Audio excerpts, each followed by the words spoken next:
What's up, y'all? We're here for our weekly alchemy message where we are unpacking the lessons of the week so far and our approach to the work. From the Wild Unknown Alchemy, we have the Void. I'm sure we're all relating to that. Followed by Saturn. Yes, feeling it. And followed by the red and white rose. Lovely. Then underneath the void, we have the lovers. Really feeling that. Underneath Saturn, we have Queen of Wands. And underneath the red and white rose, we have the Three of Cups. All right. So yeah, I'll let you listen to the audio of the blog today, and you can see the layout and the photo.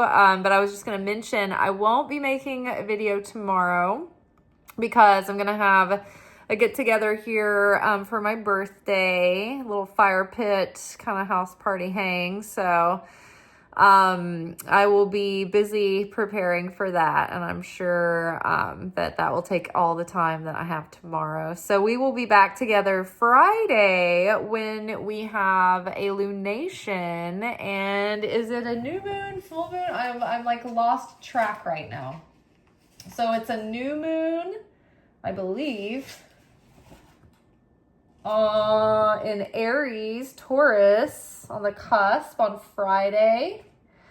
Awesome. New moon in Aries at 4:52 a.m. Pacific time. So we will do like our lunation workshop on Friday. That'll be our video for Friday. All right. Well, I'm going to let y'all listen. It's my time, or my thermostat on my oven preheated. I'll let you guys listen to the audio. We'll be right back.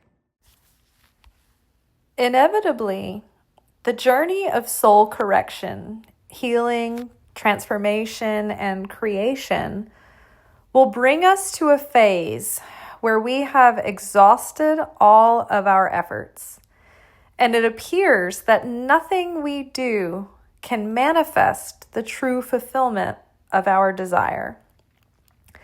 This is the moment of the true and final test. This moment tests every fiber of your being, your strength, your courage, your endurance, your belief, your faith, your resilience, your resoluteness, and most telling of all, the authenticity of your desire. Even when we are in perfect alignment with our true purpose and path, we arrive at this point. It is the point at which the vessel is finally emptied of the lesser fulfillment so that it can have full capacity to receive the fullness of the true and highest fulfillment. Keep applying restriction and discipline to maintain focus and consistency. Protect your desire. Protect your joy. This is the crucible in which we are being cast anew, unified with the light of our higher soul. All right, so there is this feeling right now, at least I'm feeling it, where I feel like I'm doing everything that I've been directed to do.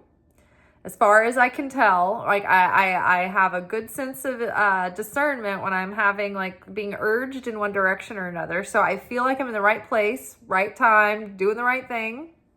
And yet it still feels like I am, like the void is just sucking my energy. I am swimming upstream like the salmon. I'm not making, it feels like I'm not getting any momentum. And I don't think I'm alone in this.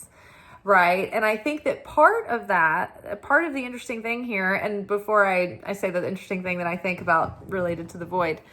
So the lovers here is, it's not really a card about like uniting with the lover or a soulmate or your divine counterpart, which it can be, but mostly the lovers is about choosing the beloved, the path of the soul, the beloved soul, the calling of our greater light within. And so that's about like, as you walk the path of life, walking that path with purpose, letting your soul guide you and inform you, following that deep desire, the pure desire, right? Not the evil inclination, not the selfish desire, not the fleshly desire, but in your heart of hearts, when you think about what purely lights you up, for the sake of goodness, and what you tend to be inclined towards, like as far as like a way that you want to share something with the world. Maybe it's an experience that you healed from and it makes you want to help others that are on that path as well. Maybe you have a creative talent that you've been blessed with that you want to use to spread goodness into the world. But either way, it's like your soul feels like you're calling, right? It feels like it's calling you on this path. Now, there are ways that we are on our path, and part of that is to express those talents. But part of our soul's journey and path in this life is also to discover those negative parts of ourself and the shadow aspects, and correct them and reintegrate those fragmented parts and elevate those parts that were in a lower form and bring them into fullness of expression. So it can feel, pretty daunting at times, where it's like we're on this path and we're led and we're guided, and there's a certain first draft of the script written that's sort of like our destiny, but really it's up to us to like choose and take those steps in that direction and take action and own our choices. And it feels like sometimes we're just like out in the middle of nowhere and we have no direction and we're disoriented. And it's like, am I still on the right path? I don't understand. There's nothing, I don't feel any signs of life. I don't feel any signals. I don't feel, like I'm getting closer to anywhere. It just feels like I'm in the middle of nowhere, right? I'm too far in to turn back now. And I don't know how long I have to go.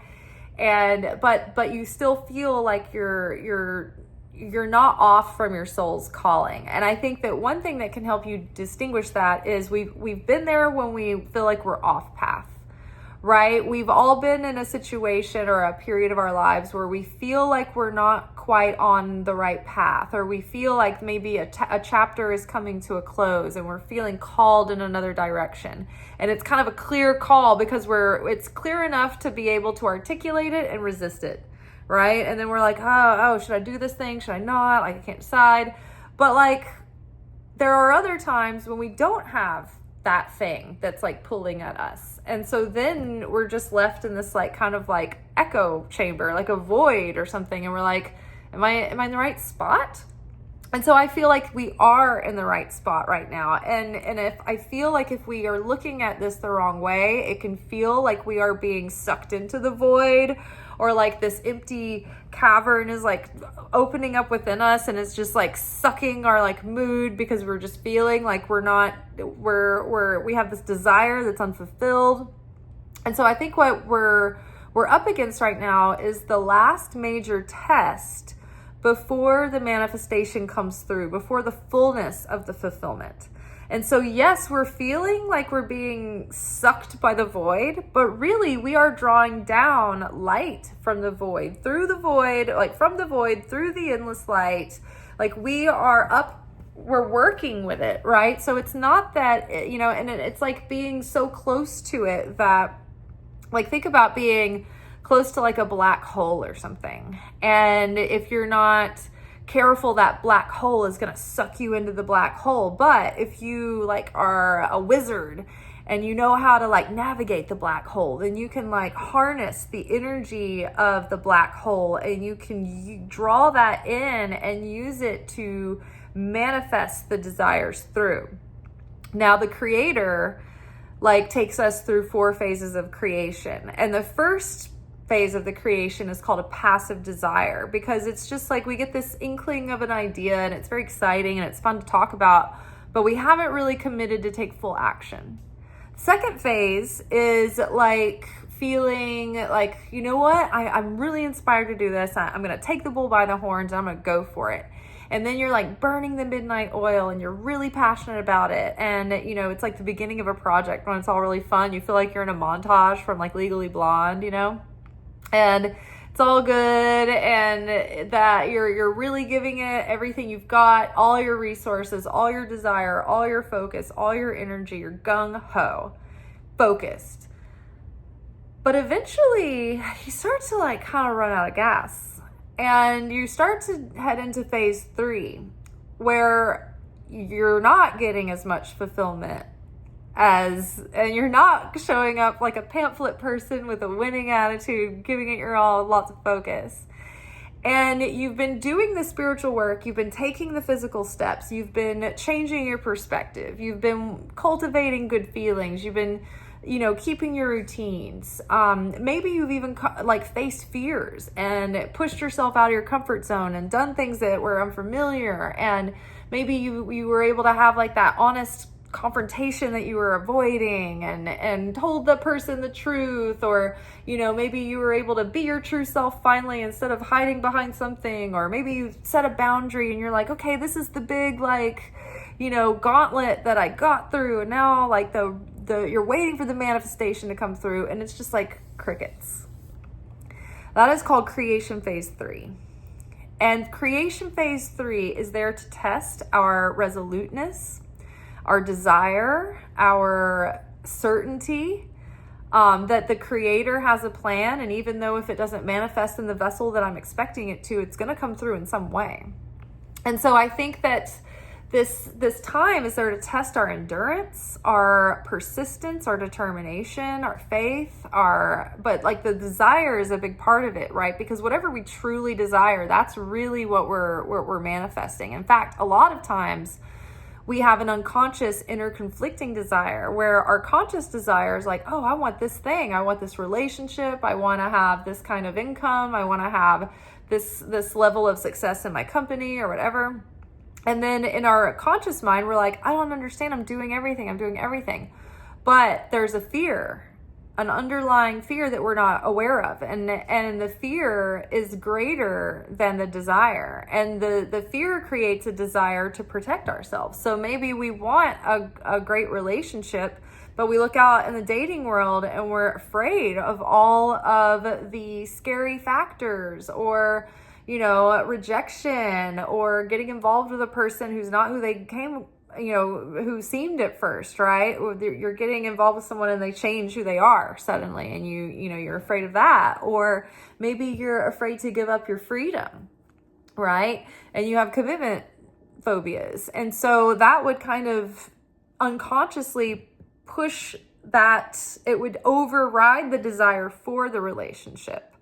Right? So same with like money, for instance. Like if you want like more money, or you might have a fear that you've seen things play out in your life where money costs people problems, and money costs people like relationships because of tension or whatever. Maybe you think that if you get, you know, you're a certain level of success, that you're going to lose your freedom and your autonomy to like come and go as you please, because you're going to have all these extra responsibilities. So a lot of times it's like, it's wise to check your desire.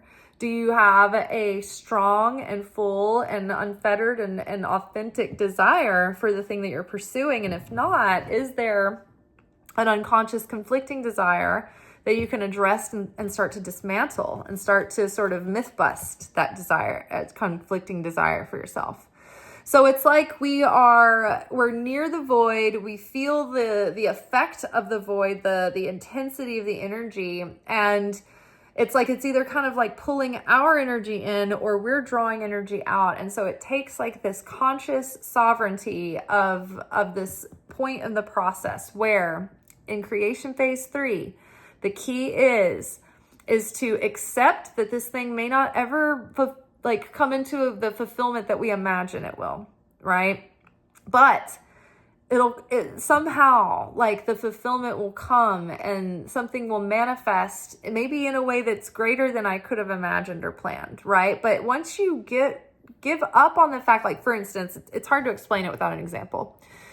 So it would be like me finally coming to peace with saying, okay, if my channel and my videos never get out to anyone, and I only ever have like maybe 2 or 3 people that ever see them, not to say they don't get out to anyone because there's the few people that watch them, there's some ones, right? But if they never make it to a broader audience, that's okay. Because even if I tell myself I'm going to quit, then I would still want to show up and do this and spend the time to do it, and even do it for the creator, right? Creator's watching.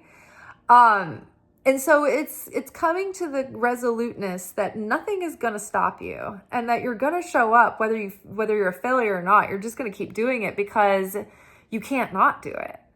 And you, once the adversary knows that they can't, there's no way in, like, right? Like when we fail, like when we like cave into these temptations of like lack and doubt, and like, oh, I'm going to quit. This is BS. And they know they've got you. They're going to keep messing with you. They're going to keep messing with you. Quit hitting yourself, right? To break. But if you're like, nothing's getting in, I'm going to do this come hell or high water, whether I'm successful or not. The point is just doing the thing, right? It doesn't matter if it's profitable. It doesn't matter if this or that or that. You know, I mean, if you're like running a big company, you got to take these things under consideration. It doesn't mean you can't change a business model or start another business or whatever. But like for you inside, like you're a creator, you're doing this thing, right? So it's not that we can't pivot, but there's something about the calling that we're not going to give up on. We're not going to give up on ourselves. We're not going to give up on, this thing that we feel like we're doing for the creator, which can change vessels, but we're not like the energy, even if like the former vessel breaks, if we don't give up, then the energy stays in the bank account and it transfers to another vault. So the energy is being held there until you have another vessel for it to hold. So continue to choose with your path, with like your whole heart and your authenticity, and don't take this phase personally, because this is the last phase before the fulfillment of the manifestation.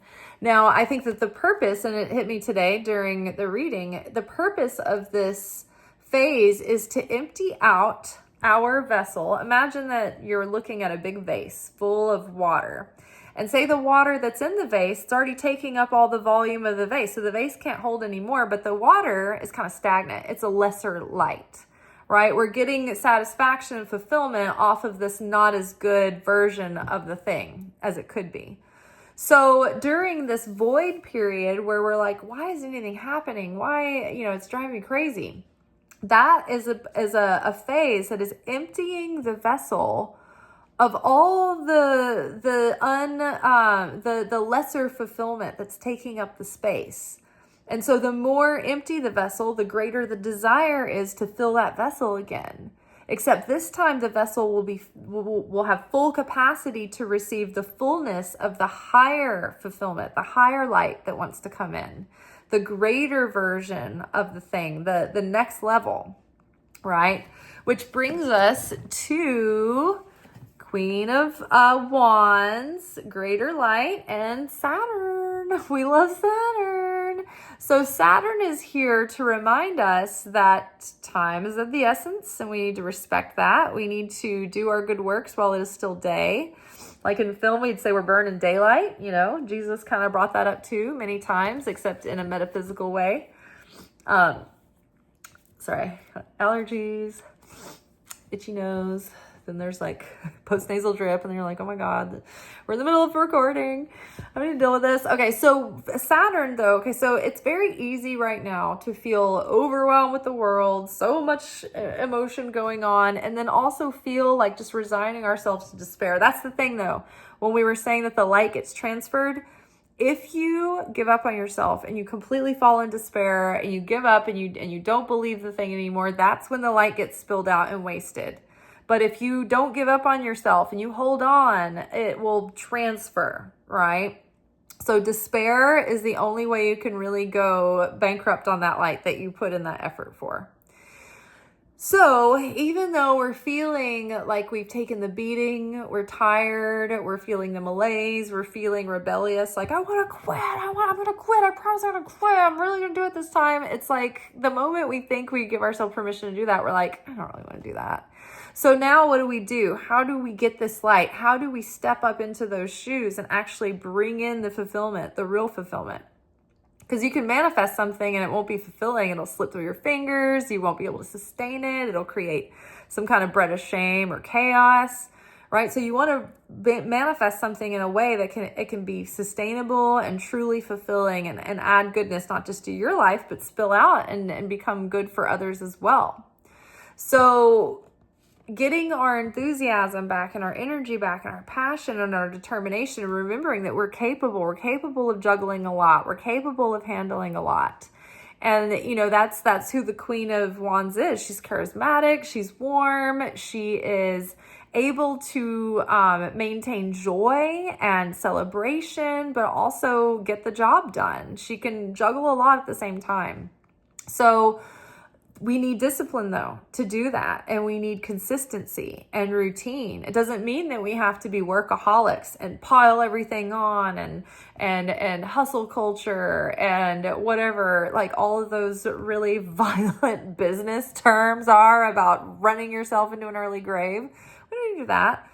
Simple, step-by-step, daily keeping a routine, being consistent, being disciplined. And actually that ends up giving you more freedom because, say, if I had a bit more discipline and I could, switch my schedule around so that I could get up with the birds, right? Early in the morning, I would have plenty of time to do all of my filming and all of my writing, all of that stuff and everything before work. I could come home and go to bed early, right?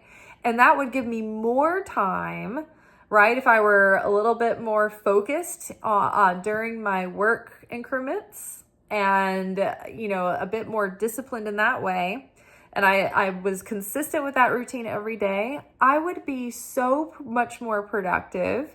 I would have so much more energy, and I would have time in my day to do everything that fills me up and makes me happy. I could garden, I could go for a run, I could get a nice little stretch and workout in, I could do all the creative work and then go to work where I make the bread, the money, and come home and relax at night, right?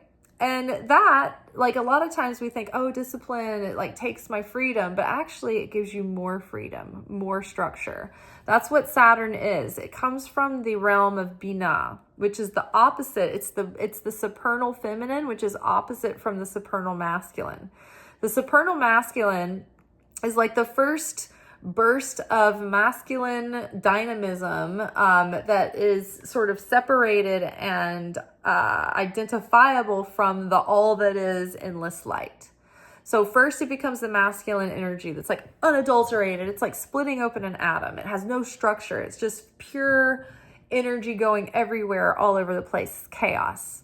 So what does that energy need in order for it to become something? It needs discipline. It needs the feminine. It needs a container. It needs boundary to give it shape and form and purpose and direction, consistency. So, you take this raw light and you give it discipline and strategy and structure and direction, follow through, and that's what births forth a new creation, right? So we need discipline, and that'll actually help bring more fire right now, because right now it's burnout malaise, routines off. So it's you're not a well-oiled machine, and neither am I. The white and red rose is the integration of the spiritual transformation that is happening and the internal change and internal shifts as they are becoming embodied in the way that we live our life and move through life and own our choices and then take action from those choices. It's the result, the fruits of the transformation, the effort that we put in for the correction and the healing and the changing and the forgiving and the alchemy, right? It becomes new life force, new vitality, new insight, and all of that becomes integrated in our embodiment, and then it reveals this greater light of our soul from within. And so then we have this paired with the Three of Cups, and it's kind of giving us like our a little pep in our step again, right? The Three of Cups is about celebrating, but it's also about the first stage of completion, early stages of completion. So it's like, okay, we have reached a certain level of the beginning of a new adventure, but there's some level of completion here. Like, for instance, this would be birth announcements or graduations or engagements. So it's like you've achieved something and you're celebrating it, but it's like the beginning of a new chapter. So it's a completion and a beginning all in one, first stage of completion.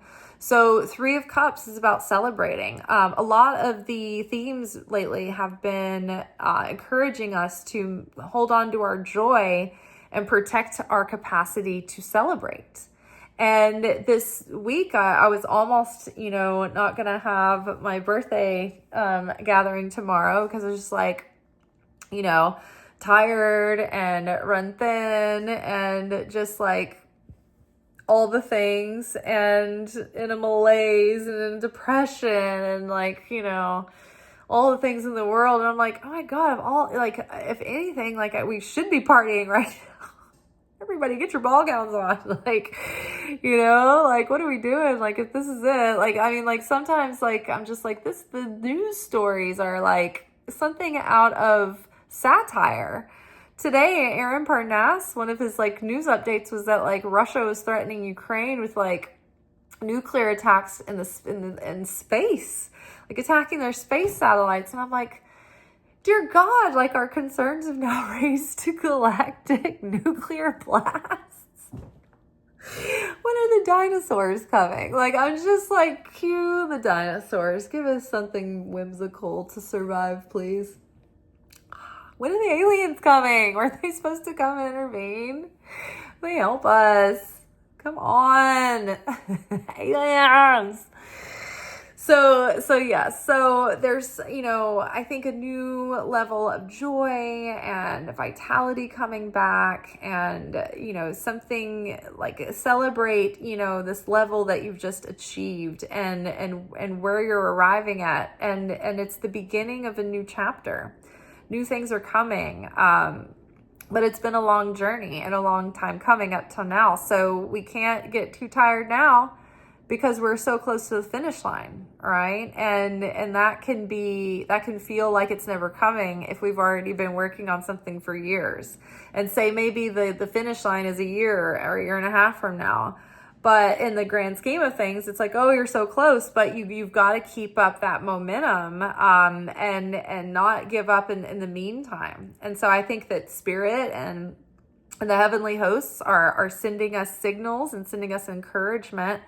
But we have to be open to receiving that and then let it take its hold and effect on us so that we can actually apply that encouragement and that guidance to help us keep going.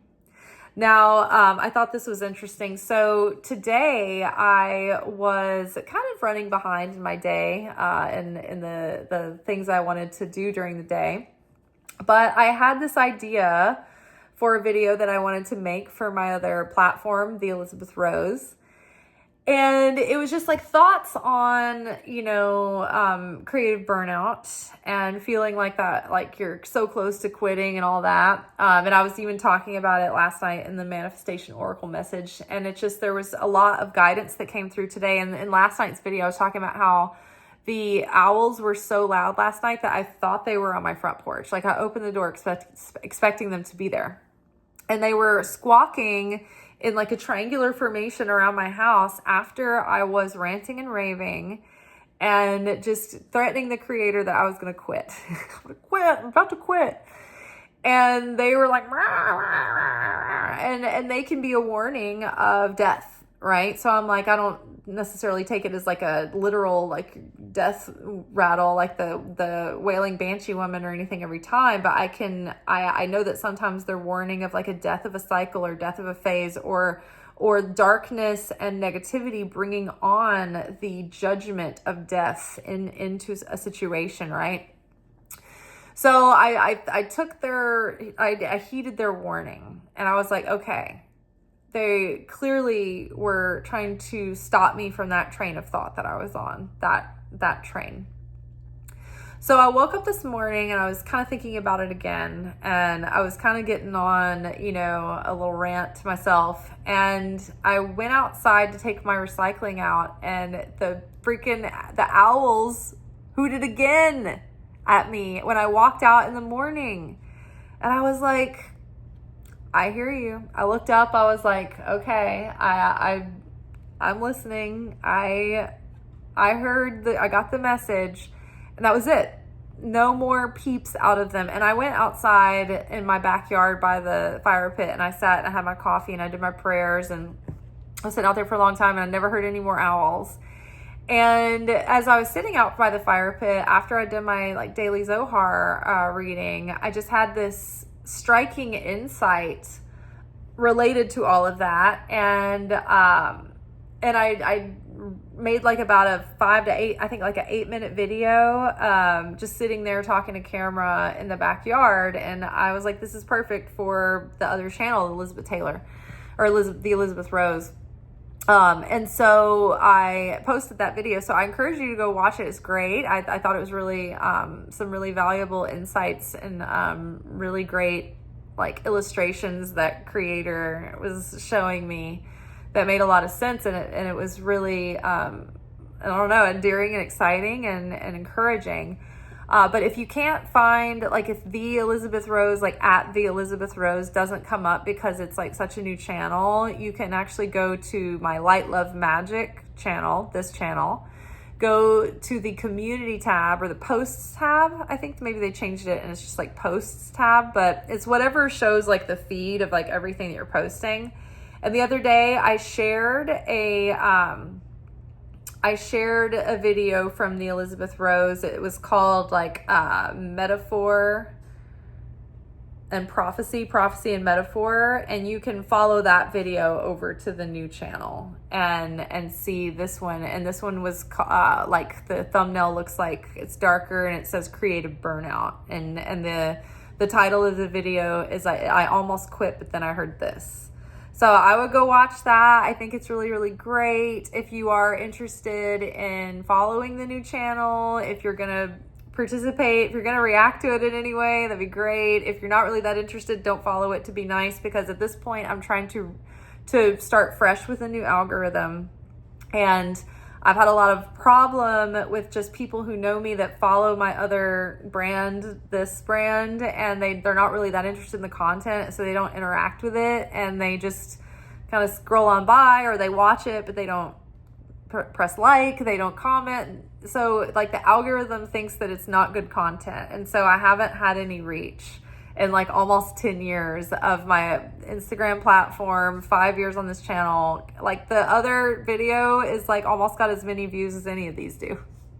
So if you're really interested, go follow. If not, then no big deal, no pressure. Don't do it just to be polite or helpful or nice if you don't really want to watch the videos, because that doesn't really help in the end. It just kind of works against me. So thank you either way. Okay, well, I think that's all for tonight. I'm gonna have my birthday party tomorrow, so I will see y'all Friday. Ciao.